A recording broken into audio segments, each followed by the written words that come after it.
Mr. Deputy Speaker, Sir, I am very happy that the Honorable Member has brought this bill before this Honorable House.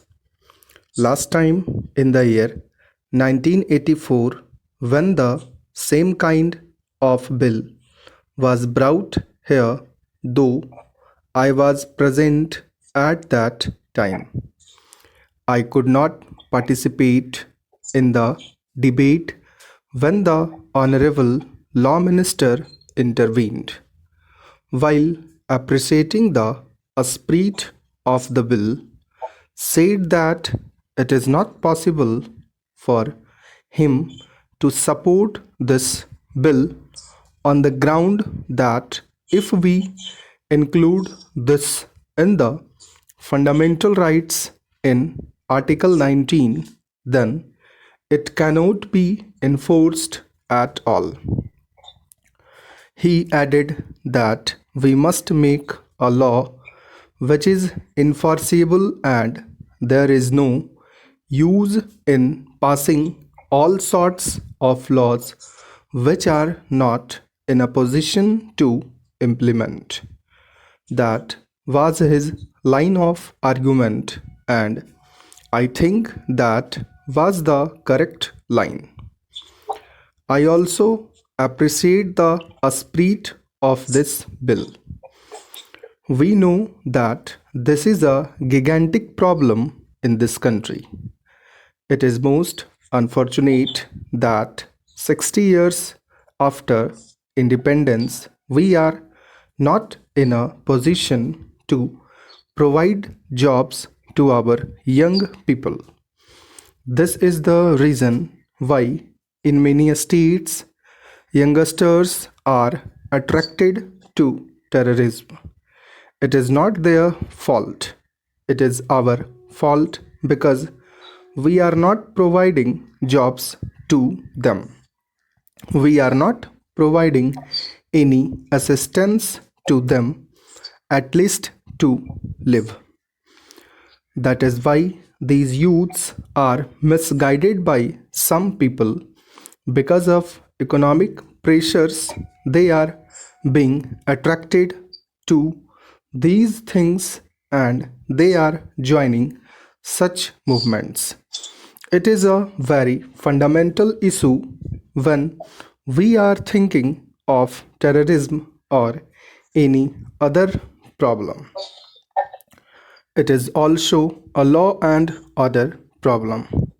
Ultimately, an economic problem is also a law and order problem when people are not satisfied, when people do not get food, clothing, and shelter.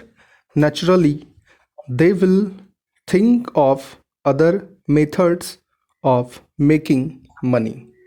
That is why crimes are going up.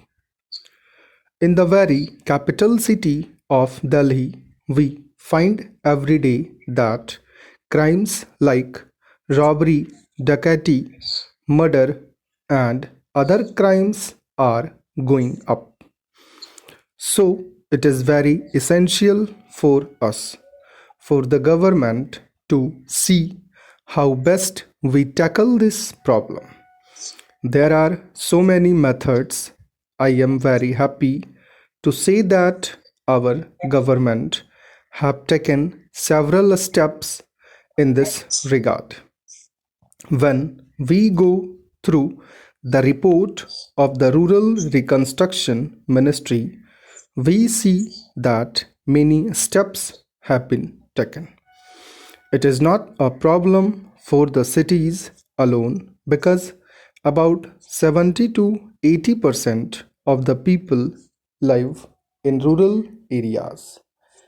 If you tackle the rural unemployment problem, I think you will be able to solve ultimately the problem in the cities also. Why there is overcrowding in the cities?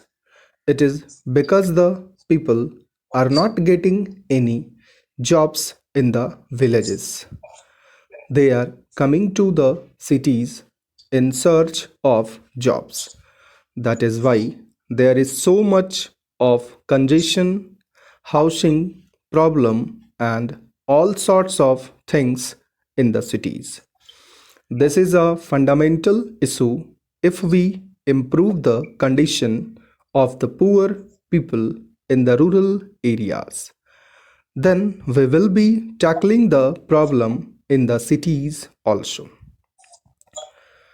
I am happy to say that our government, the previous government, started to tackle the problem in the rural sector by the new economic program announced by the Honorable Prime Minister.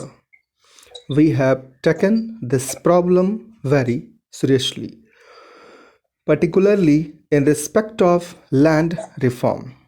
Sir, that is the greatest problem facing the rural areas.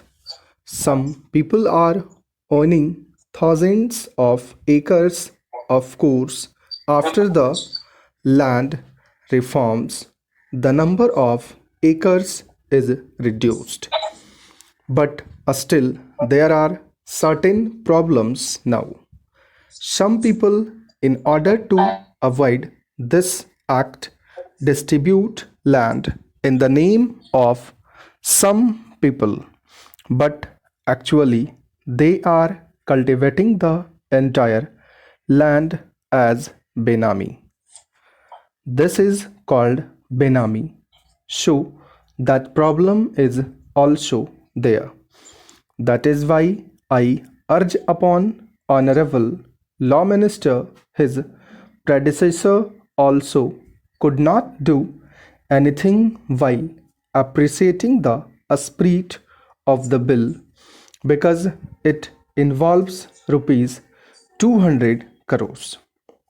The burden may be more than rupees 200 crores. It may be a few thousand crores of rupees. With this amount of rupees 200 crores, you will not be able to provide employment to all the people. This amount will not be sufficient. The land reforms must be taken up very seriously if you tackle this problem. I think you will be able to solve the problem of unemployment to some extent. The poorer people who are the agricultural laborers, the Harijans and backward people who are the laborers of the landlords should be given the land about 4 or 5 acres each. After giving this land, if you provide water, electricity, and other inputs, then I think they will be able not only to cultivate that land but also raise their income sufficiently. In that way, we will be solving this problem. Apart from that, after the land reforms, when they get 4 or 5 acres of land, these poor people can also promote dairy farms, poultry farms, and grow all sorts of vegetables also.